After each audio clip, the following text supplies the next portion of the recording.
মুখ্যমন্ত্ৰী হিমন্ত বিশ্ব শৰ্মাক জন আশীৰ্বাদ যাত্ৰাত আশীৰ্বাদ দিবলৈ গহপুৰৰ ৰাইজে হাজাৰ হাজাৰ বাইক লৈ ওলাই আহিছে। আমি দৃশ্যাংশ দেখুৱাইছো আপোনাক।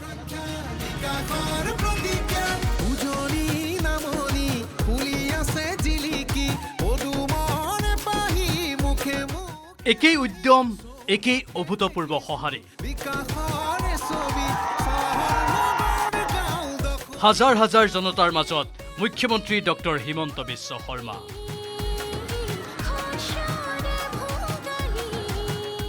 জন আশীৰ্বাদ যাত্ৰাৰ তৃতীয় দিন।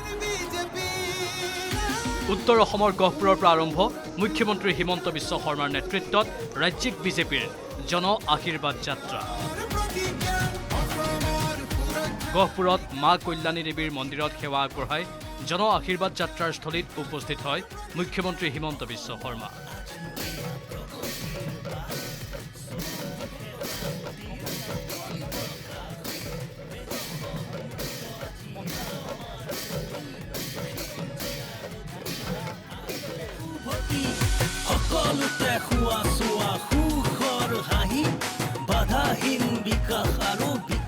গায়ন বায়নৰ লগতে ভিন্ন জনগোষ্ঠীৰ নৃত্য গীতেৰে আদৰিলে মুখ্যমন্ত্ৰী। ইয়াৰ পিছত নিৰ্দিষ্ট বাহনত উঠি গহপুৰৰ পৰা বিহপুৰীয়া অভিমুখে ৰাওনা মুখ্যমন্ত্ৰী হিমন্ত বিশ্ব শৰ্মা। প্ৰথম দ্বিতীয় দিনৰ দৰে তৃতীয় দিনাও জনসমুদ্ৰ, জন আশীৰ্বাদ যাত্ৰা। গহপুৰত জনতাক সম্বোধন কৰিলে মুখ্যমন্ত্ৰী হিমন্ত বিশ্ব শৰ্মাই। জনতাৰ আশীষ শিৰত লৈ অসমৰ প্ৰগতিৰ হকে কাম কৰি যোৱাৰ অংগীকাৰ মুখ্যমন্ত্ৰী হিমন্ত বিশ্ব শৰ্মাৰ।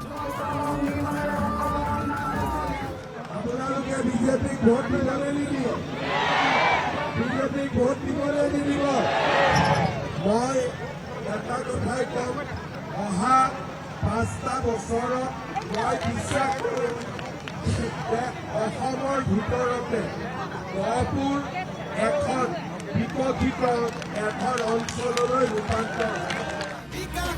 গহপুৰৰ শংকৰদেৱ শিক্ষা নিকেতনৰ সন্মুখত বিশেষ দৃশ্য। শ্ৰেণীকোঠা এৰি মামাক চাবলৈ ওলাই আহিল শিক্ষাৰ্থী। মামাক চাবৰ বাবে এবাৰ হাতখন স্পৰ্শ কৰিবৰ বাবে হেতা ওপৰা ভাগিন শিক্ষাৰ্থীসকলক। শিক্ষকেও সংগ দিলে শিক্ষাৰ্থী। ছাত্ৰ ছাত্ৰীসকলৰ মৰম দেখি বাহনৰ পৰা তললৈ নামি এবাৰ সাক্ষাৎ কৰিলে মুখ্যমন্ত্ৰী হিমন্ত বিশ্ব শৰ্মাই। বিদ্যালয়ৰ ছাত্ৰ ছাত্ৰী, শংকৰদেৱ শিক্ষা নিকেতনৰ ছাত্ৰ ছাত্ৰী আৰু শংকৰদেৱ শিক্ষা নিকেতনৰ ছাত্ৰ ছাত্ৰীসকলে মুখ্যমন্ত্ৰীগৰাকীক মামা সম্বোধন কৰি এনেদৰেই বিশেষভাৱে আদৰণি জনাইছে। ৰাজনীতি হয়তো বেছিভাগে বুজি নাপাব পাৰে, কিন্তু মুখ্যমন্ত্ৰীক এবাৰ কাষৰ পৰা পাবলৈ স্বতঃস্ফূৰ্ত সঁহাৰি শিক্ষাৰ্থীসকলৰ। ছয়দুৱাৰ মহাবিদ্যালয়ৰ সন্মুখতো একেই দৃশ্য। শিক্ষাৰ্থীৰ মুখত মামাৰ জয়ধ্বনি। কোনোবাই মুখ্যমন্ত্ৰীক গামোচা উপহাৰ দিছে, কোনোবাই এবাৰ স্পৰ্শ কৰিব বিচাৰিছে, কোনোজনে আকৌ অভাৱ অভিযোগৰ কথাও কৈছে মুখ্যমন্ত্ৰী। এই সকলো হাস্যবদনে গ্ৰহণ কৰিছে। কাকো নিৰাশ কৰা নাই মুখ্যমন্ত্ৰী হিমন্ত বিশ্ব শৰ্মাই। পুৱাৰে পৰা গহপুৰত মুখ্যমন্ত্ৰীৰ বাবে অপেক্ষা কৰিলে বহু মহিলাই। সুযোগ বুজি এগৰাকী মহিলাই কৈয়ে পেলালে, গহপুৰত বিপুল ভোটত জয়ী হৈ পুনৰ বিধানসভালৈ নিৰ্বাচিত কৰা হ'ব উৎপল বৰাক। কিন্তু এইবাৰ উৎপল বৰাক দিব লাগিব মন্ত্ৰীৰ দায়িত্ব। আমি সকলোৱে ভাবিছোঁ গহপুৰ সমষ্টিৰ পৰা বিপুল ভোটত উৎপল বৰা ডাঙৰীয়াক আমি বিধানসভালৈ পঠাম বুলি, আৰু এনেকুৱা ভোট দিম আমি যাতে এবাৰ অহৰ্নিশে অবাধে আমাৰ মন্ত্ৰী পদ পায়।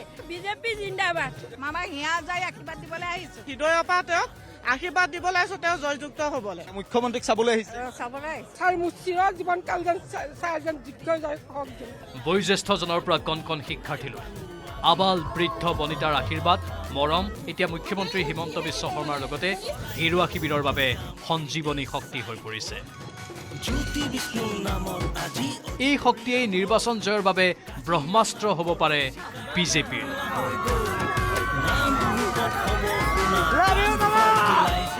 ভিডিঅ' জাৰ্নেলিষ্ট প্ৰভাত সিঙৰ সৈতে বিক্ৰম বৰা, পলাশ ফুকন আৰু সঞ্জিত লাহনৰ report, News 18 Assam North east.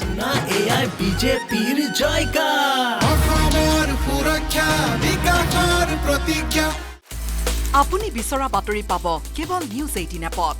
News 18 app download কৰিবলৈ স্ক্যান কৰক এই QR কোড। গুগল প্লে ষ্টৰতো পাব এই নিউজ 18 এপ।